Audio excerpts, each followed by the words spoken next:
Okay. Daily evening அந்த மார்க்கெட்டோட வே பற்றி நான் உங்களுக்கு சொல்லிடுறேன். நாளைக்கு எப்படி இருக்கும் அப்படின்ட்டு இன்றைக்கி நடந்ததை பேஸ் பண்ணி அனலைஸ் பண்ணி சொல்லிடுறேன். ஸோ மார்னிங் வந்து அப் ட்ரெண்டா டவுன் ட்ரெண்டான்னு ஒரு கிளான்ஸாக சொல்லிடுவேன். ஸோ அதுக்கப்புறம் அந்த மார்னிங் 9:30க்கு அப்புறம் நான் லாஸ்ட்டில் எஸ்டர்டே சொன்ன மாதிரி ஒரு கால் எடுக்க முடிஞ்சால் எடுத்துடணும். ஒரு பர்டிகுலர் டயத்தில் அதுக்காண்டி வெயிட் பண்ணணும். நம்ம உடனே பிளாங்காக போய் அப் ட்ரெண்டுனா உடனே அப் ட்ரெண்டுன்னு கால் ஆப்ஷனை பை பண்ணுறதோ ஏதோ புட் ஆப்ஷன் செல் பண்ணுறதோ கூடாது. ஜஸ்ட்டு அது கரெக்டான டைமை பேஸ் பண்ணி அடிக்கணும். இல்லை அந்த மார்க்கெட்டு சில நேரத்தில் மாறலாம், ஏதாவது ஒரு பாயிண்ட் பிவோட் லெவலில். அதையும் நம்ம அனலைஸ் பண்ணி தான் பார்க்கணும். எனக்கு டைம் இல்லை சுத்தமாக. அதனால் நான் டெய்லி என்னோடய நாலேஜை பேஸ் பண்ணி நாளைக்கு அப் ட்ரெண்டா டவுன் ட்ரெண்டான்னு சொல்லிடுறேன். ஸோ இன்றைக்கி பார்த்தீங்கன்னா 30 மினிட்ஸ் ஷார்ட்டில் இது ஒரு என்வலப்பை ஃபாலோ பண்ணுது, சாரி பேட்டர்னை ஃபாலோ பண்ணுது. ஸோ இங்கே கார்னரில்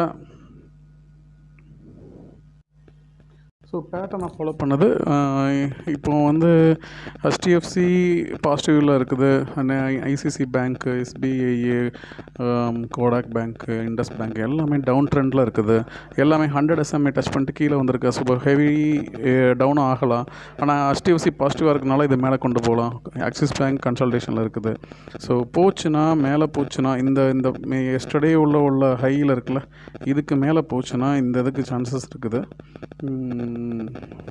இல்லைன்னா இது இன்னும் டிகே ஆச்சுன்னா இந்த லைன் மட்டும்தான் உங்களுக்கு சப்போர்ட் லெவல்.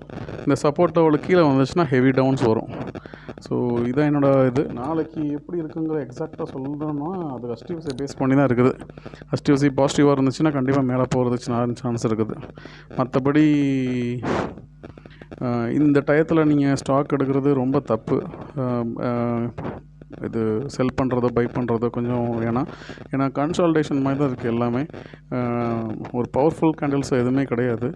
ஸோ திரும்ப இந்த லெவலை டச் பண்ணிவிட்டு மேலே போனால் தான் உண்டு, இல்லைன்னா கீழே போனால் எடுக்கலாம். இப்போ இது கால் ஆப்ஷனை செல் பண்ணலாம். ஸோ இப்போதைக்கு கால் ஆப்ஷனை எடுக்கக்கூடாது.